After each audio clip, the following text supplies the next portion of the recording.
Hello students, welcome back to Sushil sir classes. Students, मैं आपको chapter पढ़ा रही थी माइक्रोब्स इन ह्यूमन वेलफेयर, जिसमें मैंने आपको उसके कई सारे टॉपिक्स को फिनिश कर दिया है। आज मैं आपके सामने एक नया टॉपिक लेकर आई हूँ जो कि बहुत ही इम्पोर्टेंट टॉपिक है, और उस टॉपिक का नाम क्या है? बायोगैस। मतलब हम किस तरह से माइक्रोब्स का यूज करते हैं for the production of biogas. Is that clear? तो बायोगैस पढ़ते हैं। देखिए, बायोगैस दो वर्ड है इसमें। बायोगैस में दो वर्ड है। पहला वर्ड है बायो, जिसका मतलब क्या होगा? लिविंग ऑर्गेनिज्म, और गैस दूसरा वर्ड, जिसका मतलब गैस ही होगा।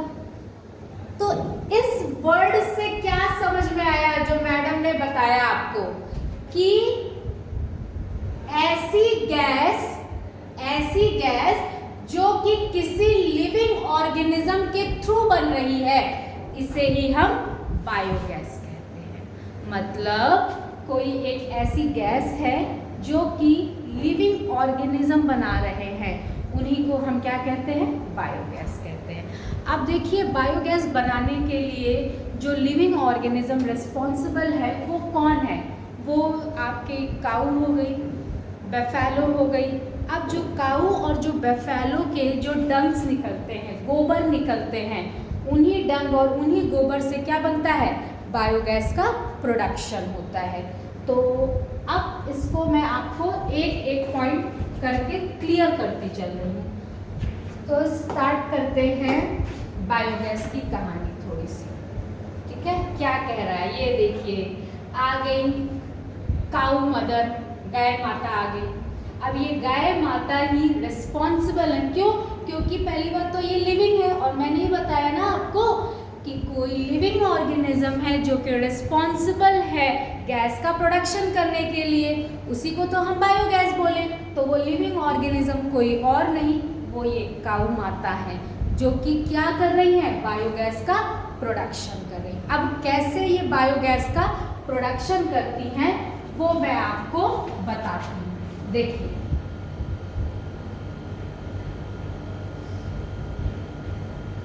हुआ क्या?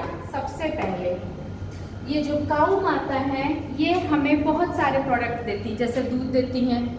इन्हीं के दूध से पनीर बनता है, दही बनता है, चीज़ बनता है। आपने पढ़ाई है इससे पहले। तो हम इंसान इतने सेल्फिश हैं कि इनके मिल्क से तो प्रोडक्ट लेते ही हैं। इवन कुछ लोग तो भाई इनका मांस भी खाते हैं, ठीक है, वो उनकी प्रॉब्लम है, हमें उससे नहीं मतलब है, जाने दो। और साथ ही साथ इनका जो वेस्ट मटेरियल निकल रहा है, मतलब इनका जो गोबर निकल रहा है, उस गोबर का यूज करके बायोगैस बनता है। मतलब गाय माता के किसी भी प्रोडक्ट को नहीं छोड़ा ह्यूमन ने जिससे उन्हें बेनिफिट मिल सके। भाई गोबर से भी बेनिफिट मिल रहा था, उससे भी बायोगैस बन जा रही थी, उसको भी यूज कर डाला। अब ये बायोगैस कैसे बनी, ठीक है, तो मैं आपको इसके बारे में बताती हूँ। देखिए, गाय का जो पेट होता है, स्टमक एरिया, इसमें एक पार्ट होता है ल्यूमेन, ठीक है। इसके ल्यूमेन पार्ट में कुछ एनारोबिक बैक्टीरिया होते हैं। वो एनारोबिक बैक्टीरिया कौन से हैं? मैथेनोजेंस, जो कि ये एनारोबिक है। एनारोबिक याद रखिएगा, ये बैक्टीरिया किसी के बॉडी के अंदर है, तो ये क्या है? एनारोबिक है। हाँ, और इसका बहुत ही फेमस एग्जाम्पल क्या है? मैथेनोबैक्टीरियम। अब ये मैथेनोबैक्टीरियम या जो मैथेनोजेंस है, इसके अंदर मजे करने के लिए तो बैठा नहीं है, किसी काम के लिए बैठा होगा। ईश्वर ने बहुत ही सोच समझ के ये सारी संरचना की है। उसने क्या किया? मेथेनोजेंस को बोला कि तुम्हें काम करना है, बैठना नहीं है। तो ये बेचारे मेथेनोजेंस सोच रहे हैं हमें काम क्या करना है।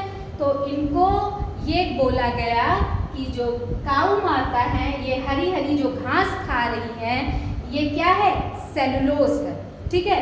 तो ये जब घास खाती है तो घास इनके स्टमक पार्ट में गया, ये देखो मैं हरा हरा बना दे रही हूँ, जो कि क्या है, घास, सेलुलोज है। तो ये जो मेथेनोजेंस हैं ये क्या काम करते हैं, इस सेलुलोज को डाइजेस्ट करते हैं।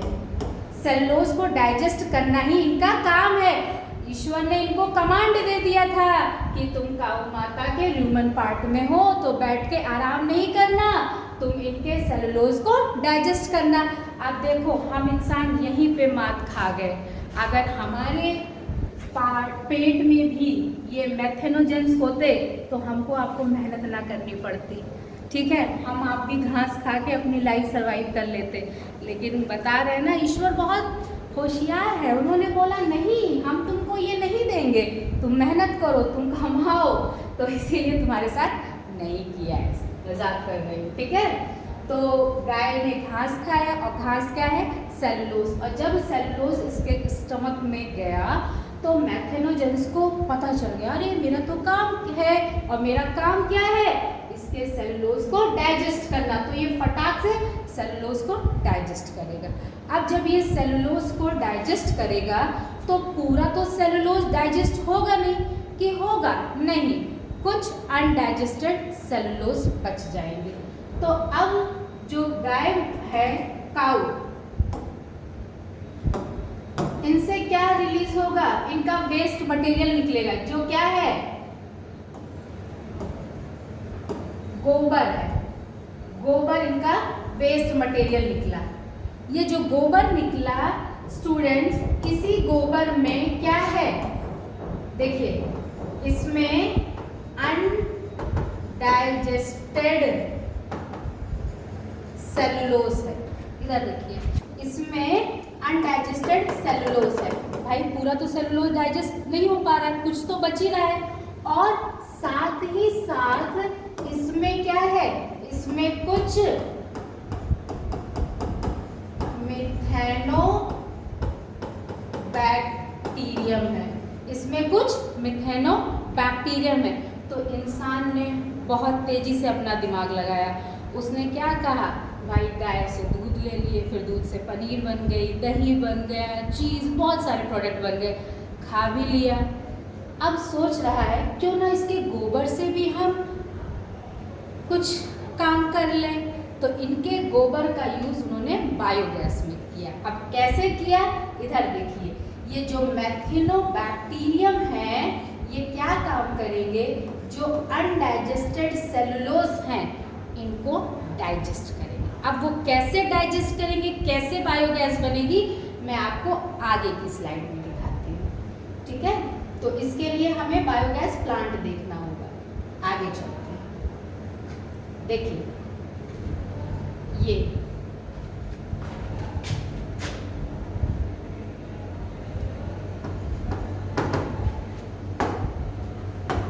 देखिए, ये एक टिपिकल बायोगैस प्लांट है जिसमें क्या किया गया, सबसे पहले जमीन से लगभग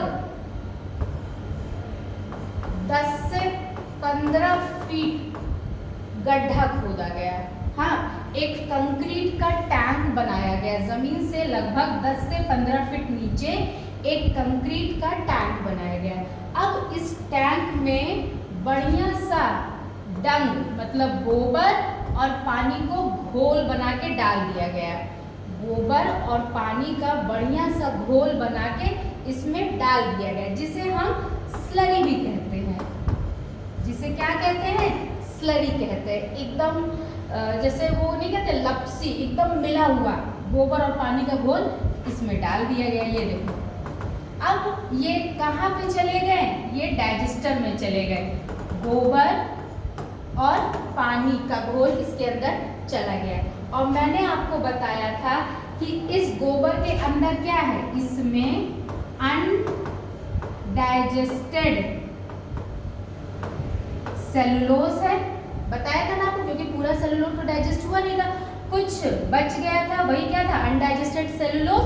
और साथ ही साथ इसमें क्या है,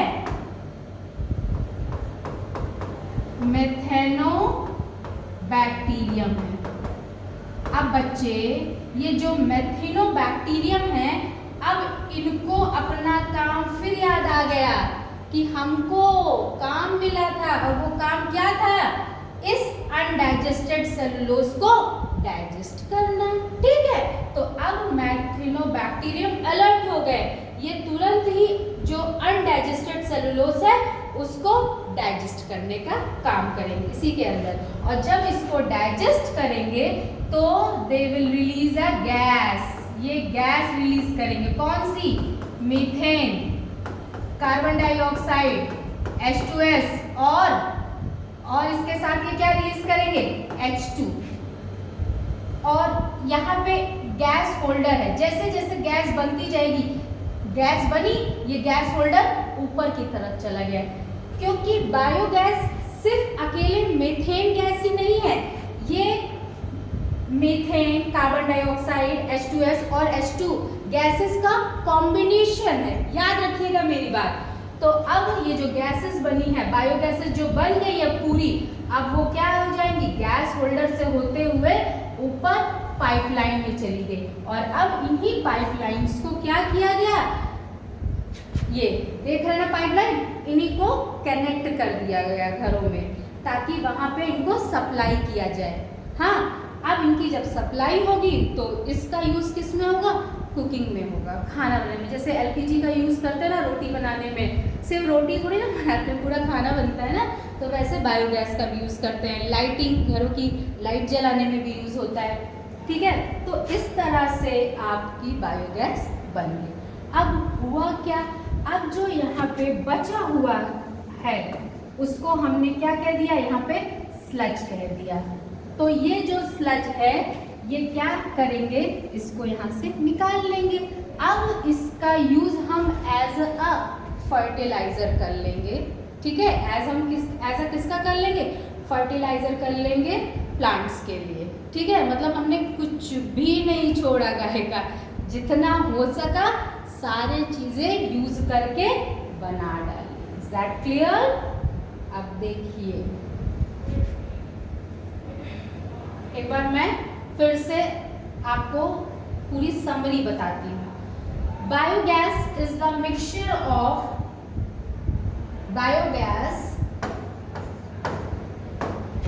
देखिए biogas is the mixture of inflammable gases.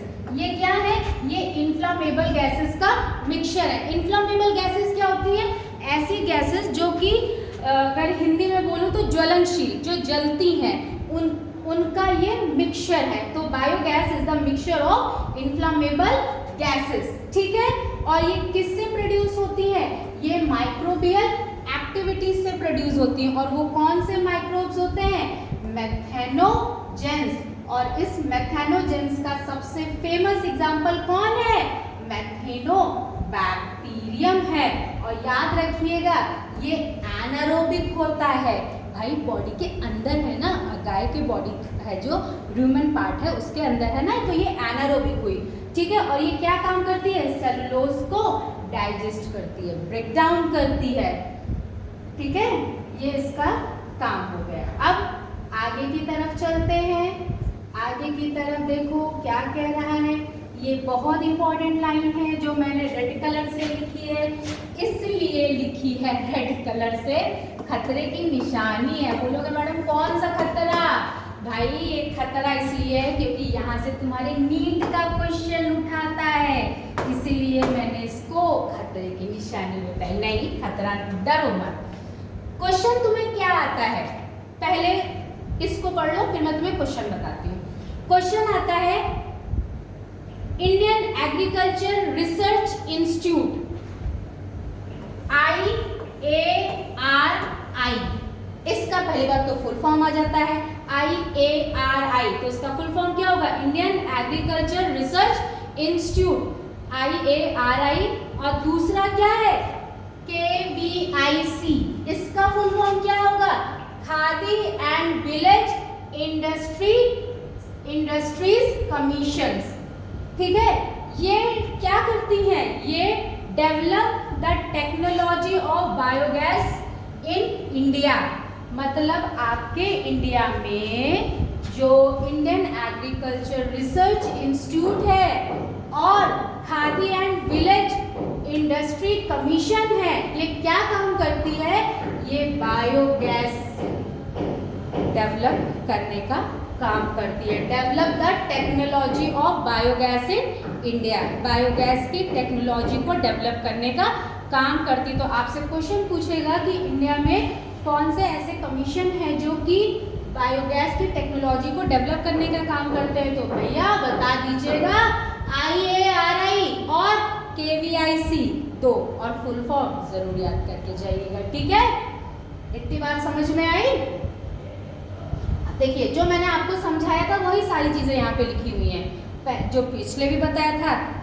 जो मैंने इसमें लिखा है सब कुछ मैंने आपको समझा दिया है। फिर एक बार आपको बता देते हैं। देखिए, the raw material for biogas production is a excreta. वही उसका जो एक्सक्रीटरी मटेरियल था गोबर का, उसी गोबर को क्या काम किया? गोबर और पानी का मस्त सा घोल, लपसी जैसा घोल बना लिया और उसको जमीन से 10 से 15 फीट नीचे कंक्रीट का टैंक बना लिया और उसमें डाल दिया। और डालने के बाद उसमें क्या किया? वहाँ पे वो बायोगैस का प्रोडक्शन हुआ। डोम शेप स्ट्रक्चर होता है जो कि जैसे जैसे गैस का प्रोडक्शन हुआ वो ऊपर की तरफ आते हैं। फिर पाइपलाइन के थ्रू क्या हो जाता है? उसकी सप्लाई कर दी जाती है। और काम किसने किया था? मेथेनोबैक्टीरियम, जो गोबर में थी वही तो एक्ट कर रही थी अनडाइजेस्टेड सेलुलोज को डाइजेस्ट करने का, तभी तो गैस वहाँ से रिलीज हुई। ठीक है, तो इसको क्या किया गया? The gases produces is supplied to nearby houses by an outlet. ठीक है, through another outlet the spent slurry is removed to be used as fertiliser. Fertiliser की तरह यूज कर लिया गया। बताया ना, गाय का कुछ भी नहीं छोड़ा भाई, लास्ट में पेड़ों का भी फायदा करा दिया। भाई इंसान अकेले तो अपना फायदा कर ही रहा था, तो क्यों ना पेड़ पौधों का भी हो जाए। इसीलिए तो गाय को गौ माता कहा जाता है। ठीक है, काऊ मदर कहा जाता है इनको। और आपको बता दूं, इसका एक नाम और याद रखिएगा, इसको तो बायोगैस कहते ही कहते हैं। ठीक है, बायोगैस इसको कहते ही कहते हैं। और इसका दूसरा नाम है गोबर गैस। समझ में आए? हिंदी एकदम शुद्ध नाम गोबर गैस। ठीक है, अब एप्लीकेशन ऑफ बायोगैस। बायोगैस का क्या एप्लीकेशन है? तो इसका एप्लीकेशन किसमें है? Used as a fuel. ये फ्यूल की तरह काम होते हैं भाई कुकिंग में, ठीक है, खाना बनाने में, और दूसरा लाइटनिंग में। ठीक है, तो इतनी चीजें थी जो कि मैंने आपको बायोगैस के बारे में बताई। ठीक है, ये बहुत इंपॉर्टेंट टॉपिक है, इसको अच्छे से ध्यान रखिएगा और एक एक स्लाइड को आपको अच्छे से कवर करते चलना है सारी चीज़ों को। ठीक है, तो स्टूडेंट्स, इसी के साथ ही आज का ये टॉपिक यहीं पे ख़त्म करते हैं। अब मैं आपके साथ जब नया वीडियो आएगा तो मैं आपको बायोगैस प्रोडक्शन मतलब बायोगैस के MCQs लेकर आऊँगी। ठीक है, तब तक मिलते हैं आपसे नई वीडियो के साथ। Okay, bye bye.